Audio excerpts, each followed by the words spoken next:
You're listening to the Factivist Sports Podcast, putting data back into sports conversation. Now for your hosts, Wyatt Simonik and Jake Kendall.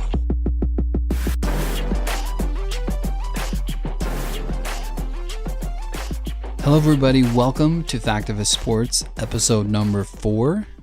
I'm your host, Jake Kendall, and I'm joined by my friend and co-host, Wyatt Simonik. How you guys doing? Hey, so we skipped last week. We did a little adventure and business trip back to the East Coast in Orlando. We were holed up in a sports bar. We got to watch the Canelo and Triple G fight along with a bunch of college football. And that was a travesty, by the way. Triple G should have won that. Yeah, we both were thinking, hey, this is he was going to win pretty convincingly, but that's how boxing rolls, right? We're not going to jump into boxing too much. Don't understand it. Never will. While we were also there, we got to watch some good football. Ohio State and TCU. We watched Texas stomp USC, and we watched the Utes.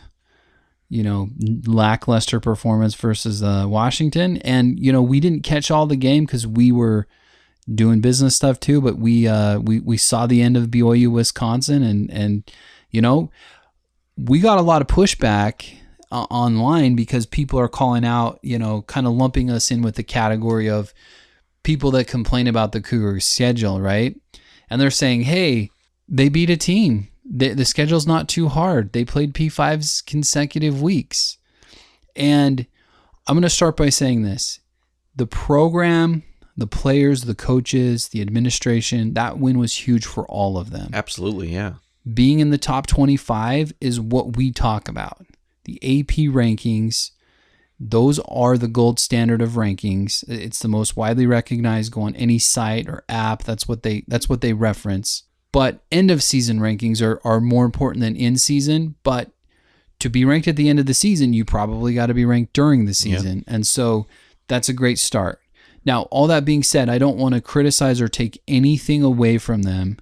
The stat that I would point out in that game is they were over 6 yards a carry.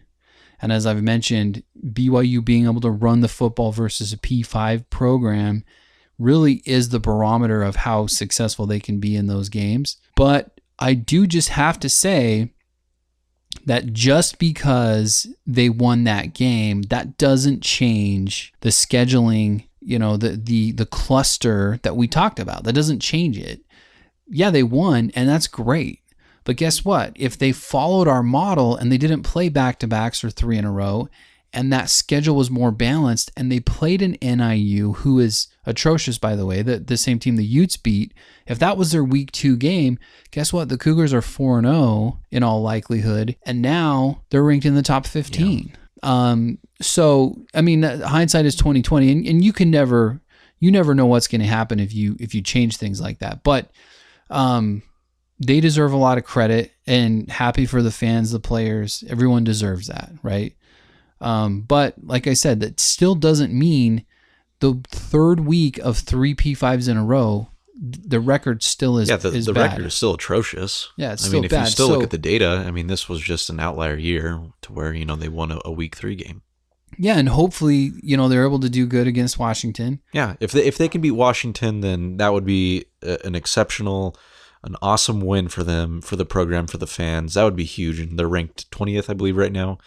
And if you go on the road to Washington and you beat UW, at home, and I think UW is ranked 11th right now at the moment, that's a huge win. Back-to-back wins. Those 2 huge wins, that'd catapult them, top 15.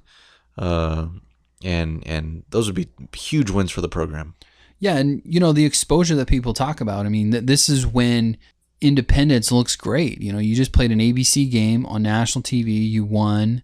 Now you're playing on Fox. It's not the late game. It's Fox, the regular network station. It's at 6:30 our time, so it's still 8:30 Eastern time. But it's not the late. It's not 10:30 or 10:45. People will still tune in. Yeah, so absolutely. Now they show what you are. Make sure that you represent and you don't get embarrassed, and we'll see what happens. after our recap of the first weekend of college football, I did mention, kind of the three front runners that I saw, and it's the same three teams that are part of our top four in our college football relevancy index. We talked about Alabama. They have the Heisman front runner.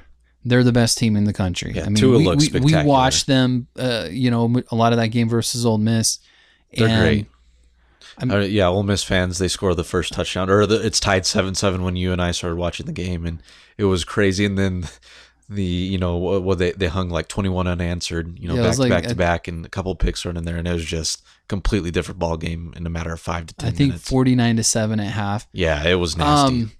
It got bad. So obviously they're there. Ohio State, some big wins. Good. Urban's coming back this week, but yeah, I think they look Haskins looks really good. Yeah, and they people look are saying he might be between he and Tua. Those two are kind of the Heisman front runners at the moment. Obviously, it's still early, but yeah, they look good, and they're up there. The third team I threw in there was Oklahoma, and we didn't dive into Clemson. I'll touch on that really quick. Oklahoma, they deserve to fall in it, and if I had an AP ranking and an AP ballot, I would, as I said before, I don't believe in making teams lose their way out of the position. I would change my ballot dramatically week to week, and I would drop them significantly because of that performance. Now, that doesn't mean they still won, and it doesn't mean anything. I mean, the time of possession and the plays ran were crazy. They only ran like 40 plays. Army ran like 80. So Army had a great game plan. Oklahoma had a 4th and goal on the 1. Instead of kicking a field goal, they go for it. They don't get it. Anyway, we'll see what they are in the coming weeks. And then Clemson. And I didn't mention Clemson when I said the playoff frontrunners. And one of the reasons, and we won't dive into it too much, is I'm not a believer in Kelly Bryant. And so he's actually, he's transferring from my understanding. Got benched. Right? He got benched, and now people are like, hey, he led them to the playoffs, but Kelly Bryant and Jalen Hurts are getting lumped into the same category. And let me tell you, it's not the same. Kelly Bryant as a starter on Clemson last year threw for 13 touchdowns in the entire season. 13. That's not a stellar performance. In college football, Baker Mayfield threw for over 40. Just as a reference point. And so, and so I think they made the right decision, obviously. And look, he will, he can transfer and go play somewhere else. Jalen Hurts is the one if I'm a major program and I need a QB next year, I'm Michigan or I'm somebody like that. That's the one I'm calling, and that's the one I want. I don't necessarily want Bryant. Anyway, jump into the NFL. So, what things have stood out to you? We'll get to Jimmy G in just a second. We're going to have that quick convo. But what teams or who stands out to you early season? We're 3 weeks in, starting to week 4. I just have to say it just because it's fresh on my mind. When Baker Mayfield came into the game in Cleveland, the entire stadium, it completely changed, and he got that team a victory in 600 plus days. And so the fans, they need to be happy. They should be happy. And I honestly, we'll talk more about this. You know how I feel, but I think Baker Mayfield might be a spectacular quarterback for that franchise. They have an awesome defense. They have a couple weapons in Landry and Carlos Hyde. Carlos Hyde, just looking at his numbers, he has 4 rushing touchdowns, which I believe it's tied for the league leader with Todd Gurley. And so, Carlos Hyde, we're 49ers fans. He's not a terrible running back. He's pretty good in a good system. And Patrick Mahomes, he's standing out. The Kansas City Chiefs, Andy Reid. They always do this though. The beginning of the year, they're on fire. They look really good. It's can they sustain it though? Fool's gold. I told you. Yeah, fool's that's what gold you. The other I day. think it's a completely different look though. Personally, if you're asking, I mean, Patrick Mahomes is just everything looks different between he and Alex Smith, and so. You could be right though. Alex it could be Smith fool's was gold. an MVP candidate last year, remember? Until he pulled out his magic in the playoffs, which is giving up a second half lead to, the lowly Titans and losing that game. And I don't want to jump too much into this. We're 3 weeks in, but I mean, you look at the NFC East. You have Washington, leading there. Chicago's 2-1, which I don't think that can be sustained for long. And then like the Rams are looking extremely good. I like Jared Goff. I like what they have a ton of talent. That roster is loaded. There are some injuries though. Injuries that came out this week, and so that's going to hinder. Like Aqib Talib, I believe he's out for 8 weeks, is what I saw. And then the one that I'd hate to be proved wrong with this is the Miami Dolphins. They're 3-0. They're starting 3-0. Ryan Tannehill's coming back from an ACL injury. You and I have talked with Dolphin fans before that think they think Ryan Tannehill is a top 10 quarterback in the league. You and I, we clearly know that he's not. There's nothing suggesting that he is. But they are off to a 3-0 start, which good for them, right? You got to give him credit. He's off starting to a 3 hot games. start for sure. Yeah. I mean, if we're going to talk NFL real quick, obviously Fitzmagic. Yeah. Fitzmagic over 1,200 yards, 11 great. TDs. It's crazy. I mean, he looked like, I thought that picture of him looked like Conor McGregor, but I'll say this about him real quick. He's the guy that the team brings in, and he plays good enough in a stretch that they commit to him as their starter. And then after a year or year and a half as their starter, they are ready to move on. Because they say, what were we thinking? He plays good when he's not supposed to be the starter. And then as soon as they're committed to him, then he doesn't do so well. So there's that. And then the other thing, you touched on Mayfield, and I don't know that there's been a bigger Mayfield fan and champion than I am. And the reason it started was because I didn't realize how several years ago there was a college football season where RG3 and Russell Wilson were both in their last year, and they were both right on the cusp of setting the single season record for quarterback efficiency in college. And so I kind of kept my eye on these guys in college and thought they were great.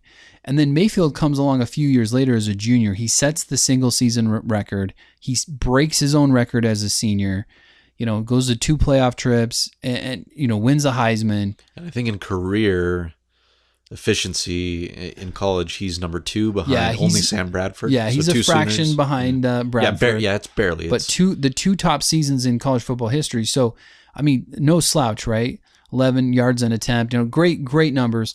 Anyway, he comes in for the Browns, and the sample size is small. You can't take any stock into one half of football. It's not even a game. It's a half.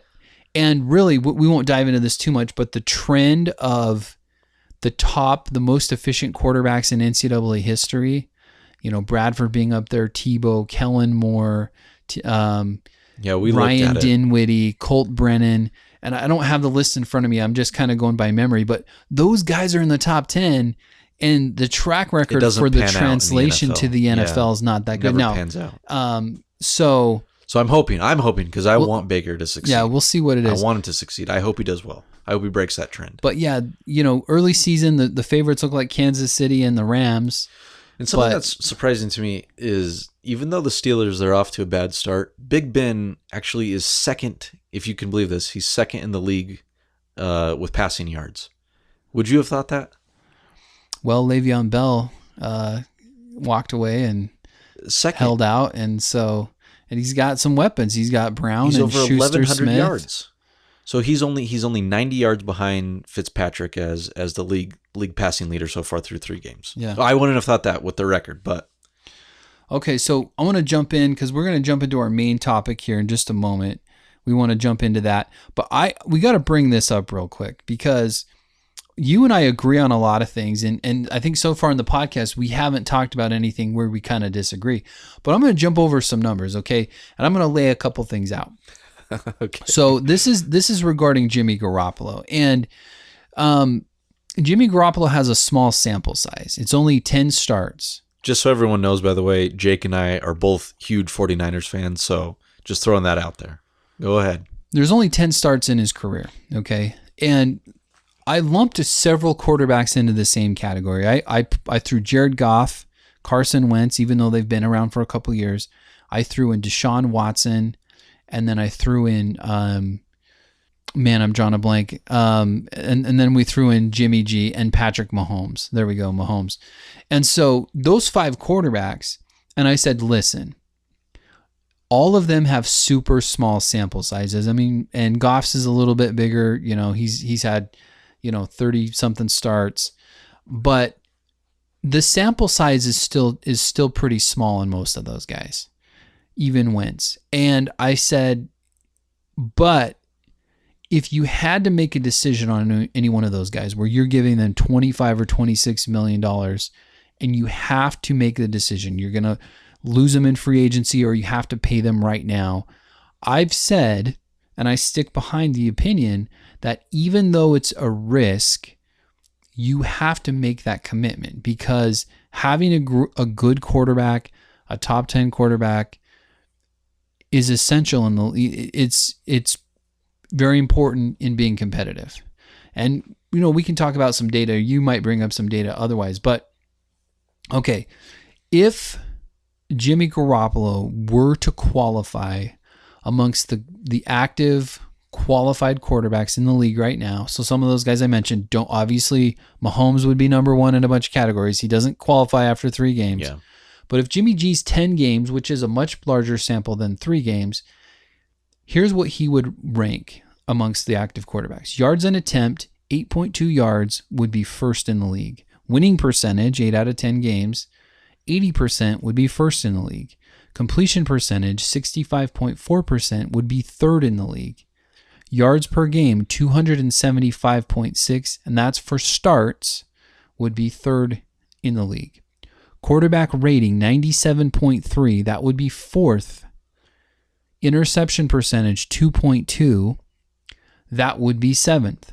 Touchdown percentage, 4.7, that would be ninth. Now, I had 3 criticisms of Jimmy Garoppolo coming into the thing. I said, listen, sample size is too small, and it was only 7 starts before the season. The second one was he had a chance to start 4 games while Deflategate suspension happened, and he only lasted 2, and then he got hurt, and then they had to put in Brissett. So his durability is uncertain because he hasn't ever played, more than a 5-game stretch in a row, and now he still hasn't, being out for the year. And then the third one was his touchdown percentage was too low. And last year he was slightly under 4%, about 3.8 or 3.9%. And I like that number to be 5. That's my target. That's my goal. 5 or above, that's good. The mid 4s is decent. In my opinion, 5 is good. So those are my critiques. But you have a different opinion. You're saying you wouldn't have paid him $26 million. Is that what you're saying? Yeah, that's my biggest issue. I'm not saying Jimmy G can't be a good quarterback. I've never made that case. All I'm saying is for the sample size that he produced last year, or that he came in, after 7 starts, for what he produced, I don't think it warranted that big of a contract. And now you're giving me the scenario. You lay out 5 quarterbacks and you're saying you got to pick one of them. I don't think that's necessarily the case. And the reason I'm saying that is because you can always draft somebody. I don't think you have to, compete with the Joneses, like people like to say, right? You have these huge contracts.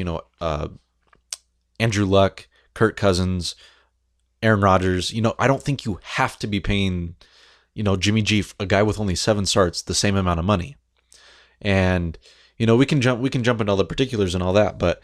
When you're saying you need to have a top 10 quarterback, and you need to pay a top 10 quarterback like he is a top 10 quarterback in order to be, successful in the league, you and I have actually looked at the data on salary cap hits, what people are making, what the salary cap hit is, and then where they actually advance. And there's tons of people. I think since 94, there have been only 10 quarterbacks that have actually been paid over the average salary cap of 6.9% when it comes to quarterback salary cap, that have actually been Super Bowl champions. So only 10 of them. So the majority are getting paid underneath the league average. Where Jimmy G is now having a salary cap of I don't remember. I know it obviously changes throughout the his contract, but year 1 you're looking at a salary cap of 21%. Year 2 is going to be 10.5%, and then year 3 is 13.3%. And then from there, you can't quite calculate it because there's going to be so many different changes in the roster and other things. But a 21% salary cap hit, that's huge. The guy is getting paid huge money for 7 games. That's year 1 of the contract, and that's including the signing bonus, right? So here's why I don't. With the NFL's. So here's why I don't like your data, right? So you have 10 games that you lump together. Well, when he actually got this contract, he only had 7 games. Now, if you were to take out those 3 games from this year, what do his numbers actually look like? Where does he rank in league leadership? Well, I don't have that. Well, I did it for you. Prepared that, but let's just say drastically falls. He's not 1 in any category. He's not even top. I think he's top 10 in one of those categories, which is passer rating or quarterback rating. So I still think he maintains a good quarterback rating, but his interception percentage goes up, his touchdown percentage goes down. He threw 5 picks in 5 games last year with the San Francisco 49ers, and going back at the game film, there was actually 3 dropped picks. So he could have had 8 picks last year, easily 8 picks. There were 3 dropped picks. So I'm just saying, to me, if I'm going in, and I understand if you're the going Niners with drops, he could have had 3 more touchdowns this year because he had 3 dropped touchdowns. Yeah, but I'm not arguing this year. I'm arguing pre-contract. Because I don't believe. It sounds like you're only looking at the Niners numbers from last year, not the Patriots numbers. Well, I'm lumping everything. So if you were to just look at, the 7 starts, what he accomplished for the Niners is what I'm hyper focused on. What I'm saying is the Niners, obviously, you're coming from C.J. Beathard and Brian Hoyer, so I understand where you have to make a big quarterback move. I get that. I totally get that. I'm a Niners fan. I want Jimmy G to succeed. But at the same time, I don't think what he produced warranted one of the biggest contracts for an NFL quarterback in history. And on top of that, he can't even play now.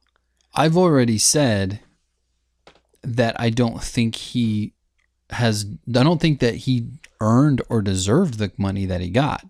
I just said, I think it's a risk that I would take, and I would still take it, even knowing that he got injured. And I say that because the way that those numbers lay out after those 10 starts, that spells elite quarterback. Those numbers spell elite. And whether he actually lives up and maintains that and lives, and you have to look at who are the best quarterbacks in the league right now. You have obviously Tom Brady, you have Drew Brees, who are both a hit away from retirement, essentially. I mean, there's a lot of quarterbacks. History says, we watched the video on the Dan Marino playoff game, right? We saw Brett Favre at the end. We saw Peyton Manning throw 7 touchdowns and 18 interceptions or something ridiculous, and then win a Super Bowl because the defense was so good. Sometimes when these guys hit the wall, they're done. So, Big Ben's not far behind. Eli, who's not elite by any stretch of the imagination, he's not far behind. So these quarterbacks that have won Super Bowls and that have won MVPs, they're on their way out of the league, and that means, and then you have guys that are kind of on the cusp of being great, like a Matt Ryan potentially, who are in their 30s too. So of the quarterbacks in their 20s, I don't know that anybody in the league right now, Jimmy G has the ability to be just as good as any of them. Maybe. I don't know. I'm not convinced yet, right? He gives me only 3 games this year, and then he gets injured on. Now, I've poked and I've made fun of it, but I think it's one of the worst decisions I've seen. Only because I'm not going to say the worst. I'm saying one of the worst decisions from a quarterback, because there was no benefit in staying in bounds against the Kansas City Chiefs on that play, on that scramble play. Unless you're Cam Newton, you do that. Now, like I said, I think what you do in that situation is you throw the ball. If you throw a pick in the end zone, sling it. So you and I have talked. What are your 3 main criteria for a quarterback to show elite status? Passer rating, touchdown percentage. So my 3 criteria or my 3 top statistics? Top, because I know you. Are you talking about statistics? Statistics. So if you're talking about measurables, because let me say this first: describing or defining a good quarterback, I say that accuracy and decision making. Probably decision making 1 and accuracy 2 are my top things. Now those are kind of morphed into some of the statistics, but those are not really measurable statements, but basically accuracy, someone that you know where the ball needs to go and you can get it there, basically. That's my description of a good quarterback. Statistically, obviously the the pinnacle of stats, I say quarterback rating. There's a different formula in the NFL and college, so they calculate a little bit different, but it factors in the same things. It factors in completion percentage, touchdown, interception percentages, and yards per attempt, essentially, stuff. Right? So by themselves, I'm going to say this: quarterback rating, touchdown percentage, and interception percentage. Okay, so let's look at those three. And this is my case. This is where I rest my case. So those three, pre-contract, so right after the 2017 season, he didn't qualify because he didn't have enough, but this is where he would have been if you were looking at non-qualifiers, taking his numbers and then plugging them into the qualifying aspect, right? So he's going to rank 9th in passer rating, which is great, right? He's going to be top 10. That's great. In touchdown percentage, he's going to be 21st. You know who's going to be behind? Blake Bortles, Jameis Winston, Derek Carr, Jay Cutler, Josh McCown. That's who he's going to be behind, okay?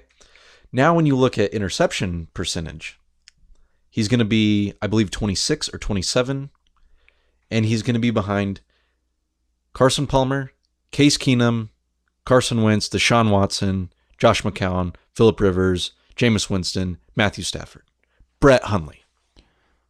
7-0. Brett Hundley. You are on air saying Brett Hundley is the worst quarterback you've ever seen, backup quarterback.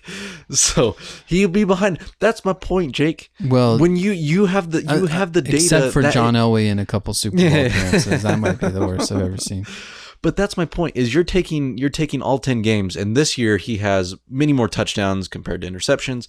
I'm saying last year you gave this guy a mega deal, a mega contract, but the production isn't there. Sure, your top three criteria. What was their record? Okay, in the 27 games before he took over. I'm glad you got into so that. 2-year stint. There's a 2-year stint. There's 32 games in the 2 seasons. He started 5 games in the combined 2 seasons. In the 2 seasons combined, minus those 5 starts. What was their combined record? What was their combined record? 3 and 24. Yeah, something like So you inherit a team that's 3 and 24. You insert yourself. You go 5-0. Not only do you go 5-0, you beat 3 playoff teams in that stretch. You beat Jacksonville, Tennessee, and the Rams. Now, the Rams, sure, last game of the season, they're resting Goff and Gurley, or, they're playing with dreadlocks on the sideline, whatever they were doing during that second half. Sure, but you still won.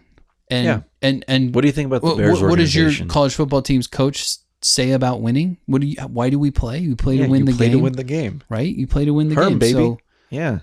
So if we can't credit results, I get it. Results are extremely important, but I'm saying NFL, team sport.